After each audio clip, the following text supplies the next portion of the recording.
What do you really learn with an unpaid internship? You're working your ass off and you're not paid to do it. Hello? Hi, is this Caleb? Yes. Awesome. This is Caleb as well too. I'm reaching out because I'm trying to figure out like if agents have ever hired like coaches or anything like that to help them grow their businesses. Some do, some don't. Has that been I didn't. You didn't? Any reason in particular for that? I had a good mentor is what I did. So basically well, let me ask you this. Are you an agent? No, I'm not. I'm a sole proprietor. I'm starting up my own business, trying to figure out like what agents need because I love the mindset, manifestation, like just creating things out of thin air. So I'm just trying to help inspire other people to be more accountable and things like that. So not an agent myself, no. Gotcha. Okay, gotcha. My situation is a little bit different because I got my real estate license, started working here, and then I just have a really good relationship with my boss, and he has deeded the business to me. So I'm, running the business, and he's basically taught me everything. So I just had a good mentor. I wouldn't necessarily say a coach is a good thing, because to me, coaches, they come and go. Mm-hmm. A mentor that is able to leave you with a part of the business or give you the business or, help you start your own business, things like that. Mm-hmm. I know there are those mentors that are out there. I think that's better. And on top of that, all these agencies that offer internships, those are bullshit. How so? What do you really learn with an unpaid internship? You're working your ass off and you're not paid to do it.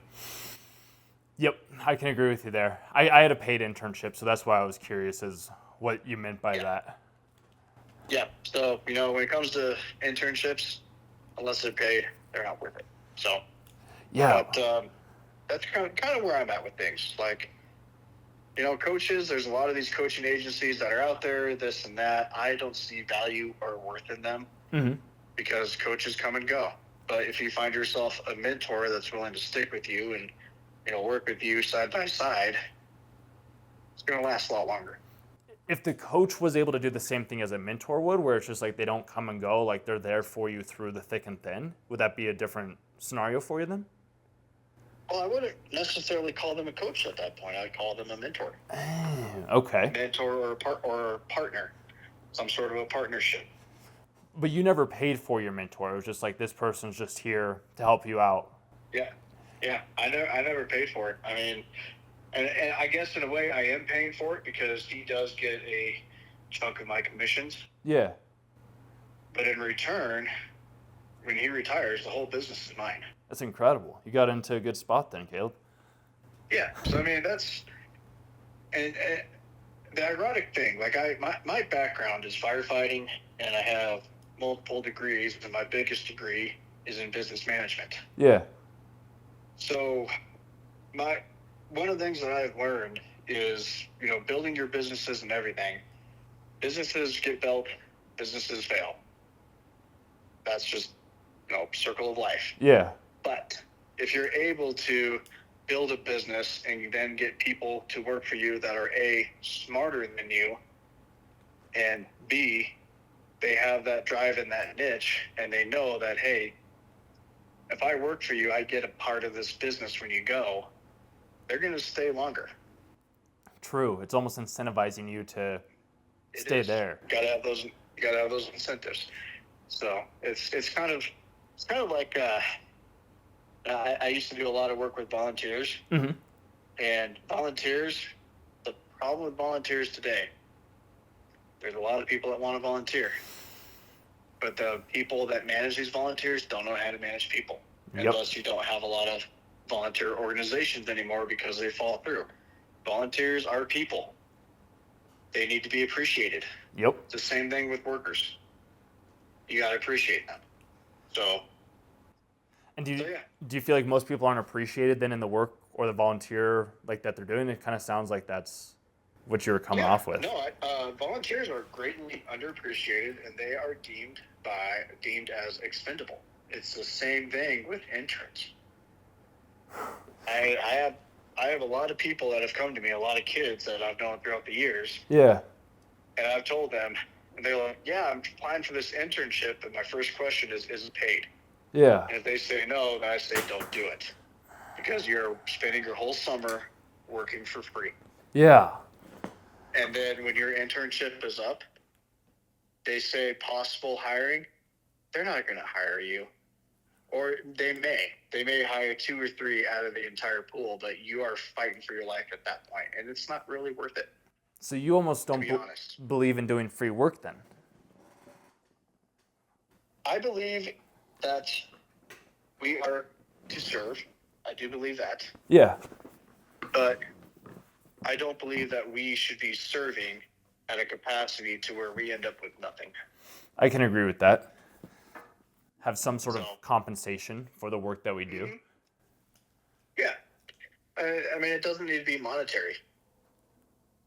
It really doesn't. Some of the best volunteer stuff I've ever done with churches and everything was, they'd buy us updated shirts, or they'd give us movie nights, or they would just close the church down for one night, and it was just a volunteer come and hang out, have a party. Yeah. I didn't get anything out of it. No, I just got fellowship, and sometimes that's the thing that you need. Yeah, having that recognized and told you're appreciated, which is underdone in the workforce in today. Yeah, I've never understood that. It's just like everybody's working so hard, and they just need a little bit of recognition, just a little bit of like, hey, like you did good, like thank you. Like I don't understand why people can't do those types of things nowadays. Well, a large part of it is management.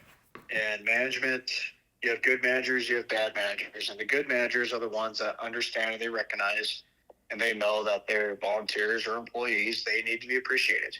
They need to be showing, hey, we were able to do this because of you guys.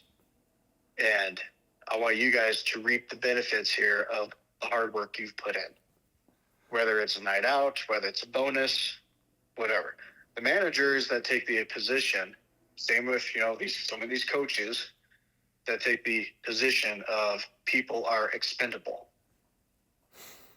Yeah, it's not right. You guys are working hard for me and I'm going to reap the benefits.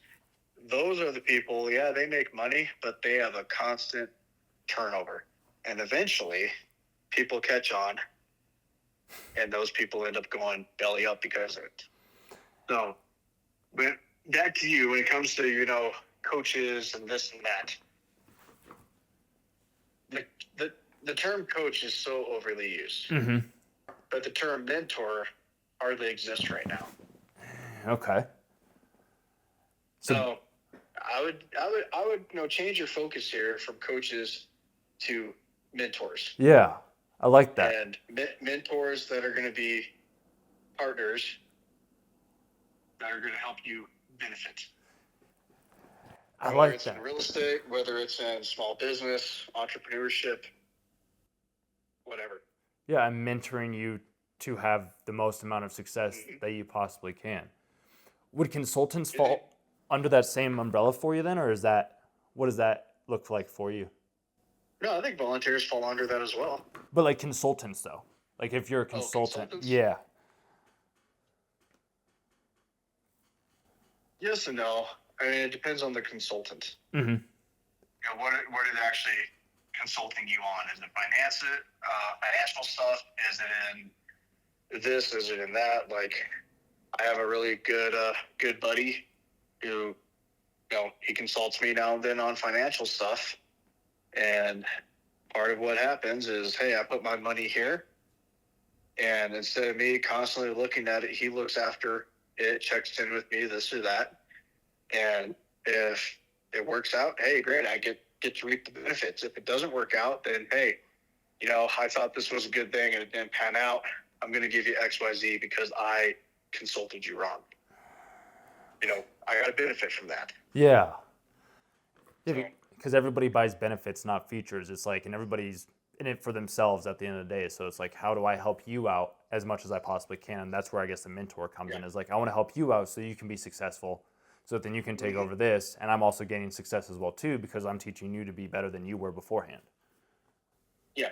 Have you ever looked up or gone to a Life Surge event? A Life Surge event? Life Surge. Yeah.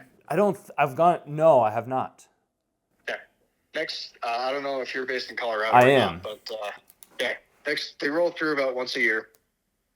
They usually do one in Denver, one down in Colorado Springs. I would go. It's a faith-based organization that their whole thing is, helping Christians and everything build their wealth. I love that. And one of the things that they do, there's three things that they focus on. One of them is real estate investments. The other one is stock investments. The third one is building portfolios for your future and your children's future. And through all those things, you go to the main event, then you sign up for whatever class you want to take. You go into that class, and in that class, you are assigned a mentor. You're not assigned a coach. They don't call them coaches. They call them mentors. And that mentor meets with you. He's available. You call him. He'll answer the phone, answer your questions, and he will walk you through and help you build whatever you're trying to do, whether it's real estate, whether it's stocks, whatever. They have their own programs for all that, so they help you with all that stuff. And it's a great event. Yeah. And, there are people that are there, coaches that are there that you would have never thought that they're millionaires, but they are. But they're mentors, not coaches, though. Yes, right. They're mentors. Sorry, I used the wrong term. They're mentors, not coaches. So, and they stick with you. They basically stick with you until you feel like you don't need them. And that's my whole thing. I'm like, I want to be here for you until you don't need me anymore. Like, that's my whole goal. Like, I'll give you as much as I possibly can. I'll give you everything, actually. And then, like, once you don't need me anymore, like, if you're successful and you got to the place you need to get to, I did my job. Like, and that's all I care about. Yeah, you're getting it. I'm taking my shots. I'm trying. I'm doing what I can. Yeah. Well, hey, Caleb. What kind of consulting do you do, or are you just trying to figure things out? So I've been just making calls, trying to figure out what works best, because I gave up my last sales job because God told me to go do something else. And I was like, I want to learn and be of service in new ways and actually help people improve. So my consulting and work that I do is just like, I am very good at identifying problems within people and like helping them reframe their reality or helping them look at things in a different way and giving them different perspectives. So I guess my consulting mentorship is basically just like, what does this person need and how can I best serve them in the way that I need to? It's difficult though, because it's like, not everybody knows that they need to go to the gym or that therapy would be good for them, but nobody does that thing. So I'm like, how do I get somebody interested in something that will benefit them, even though that they don't know that it'll benefit them in? So it's a little challenging, but I'm trying what I can in the best ways that I know how right now. Gotcha. Huh. Interesting. Well, good luck for you. I was able to talk with you and give you some pointers and stuff. Yeah, I appreciate that, Caleb. Whenever I get to meet with another Caleb, I always like having that, especially when it's spelled with a C. So I appreciate all the insight and advice that you gave me. So I'll have to look up the life surge stuff and reframe some of the ways that I look at things. So I appreciate you, man. Yeah, not a problem. Have a good one. I'll talk soon. Same to you. See ya. Bye. That's so true. This was also a good one. That's so true, dude. It's all about how you frame the reality in the world that you're in right now that matters the most.